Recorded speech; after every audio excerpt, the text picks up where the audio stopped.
Hello everyone and welcome back to the channel. If you're applying to residency in the United States, you need to have an ERAS account in order to participate in the match and apply to different programs.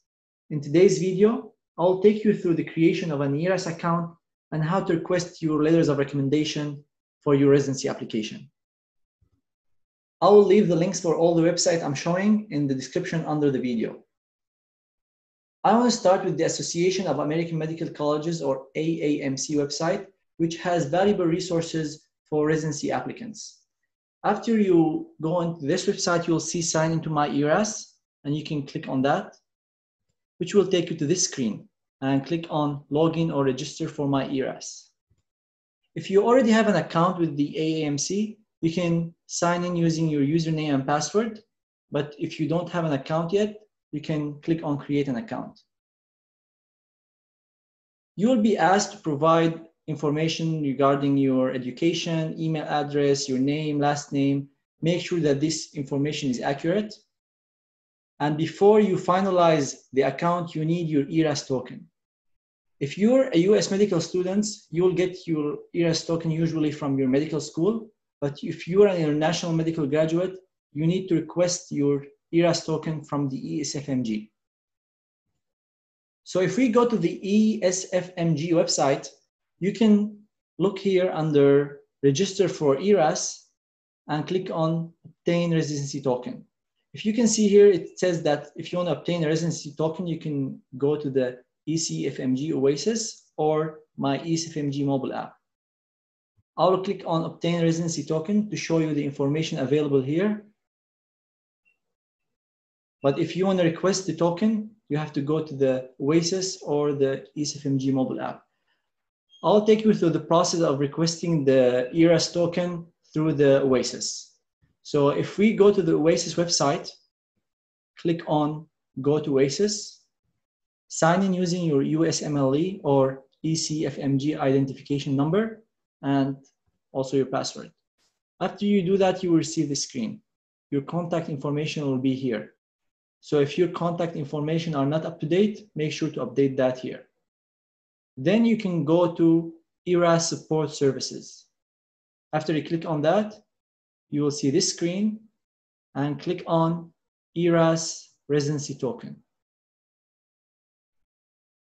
After you click on ERAS residency token, you will receive the disclosures and information regarding the ERAS token, and then click on I accept the above disclosures and continue.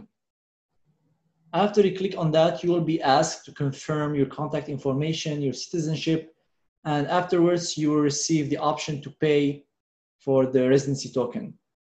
For this year, the residency token was $145. So after you pay and click continue, you will receive your ERAS residency token.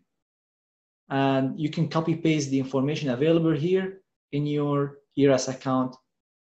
And after you do that, you will create your ERAS account and you will receive this dashboard screen. There are several areas of the ERAS account that I will not cover in this video, but I will talk about in future videos. In this one, I will talk about uploading your letters of recommendation.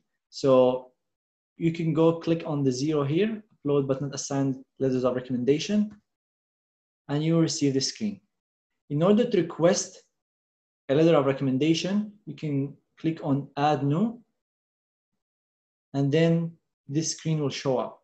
You can add the author name, the person writing your letter of recommendation, you can add their name here, their title, assistant professor, associate professor, professor, / their department. So are they in internal medicine, department of surgery, department of orthopedics, and the specialty to which this letter will be assigned. One tip here, if you're applying to different specialties and you want the same author to write you different letters for your different applications, let's say you're applying to internal medicine and general surgery, and you want the same author to write you 2 letters of recommendation, you can type their name here, the same author, title, and department, and type here internal medicine, and request another letter by adding a new request, type the same information, and type here, for example, general surgery if you're applying to a different specialty. Then you'll be asked if the letter author is a program director or department chair or none of the above. So you have to choose one, and then you'll be asked if you want to waive your right to view your letter of recommendation. So that means if you don't want to see your letter of recommendation, you click on yes. If you want to see your letter of recommendation, you click on no. It's highly recommended that you waive your right to see the letter of recommendation. So it's highly recommended that you choose yes. After you finish, you can click on save. And then you will have this checkbox near the author information here. You will receive a letter ID, which you can also send to your letter author when they're writing the letter of recommendation. So now you can click this checkbox here and click confirm.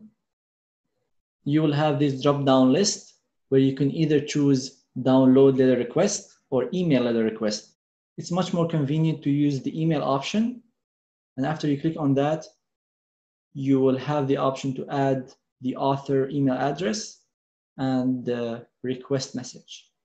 This is standardized message, but you can also change it if you wish to. Then you click on preview, which will show you how the letter will appear from the author side. That will bring us to the end of our video today. If you like the video, please subscribe to my channel and follow me on Instagram and Twitter @MalkiAsad. Thank you everyone for watching, and see you in future videos.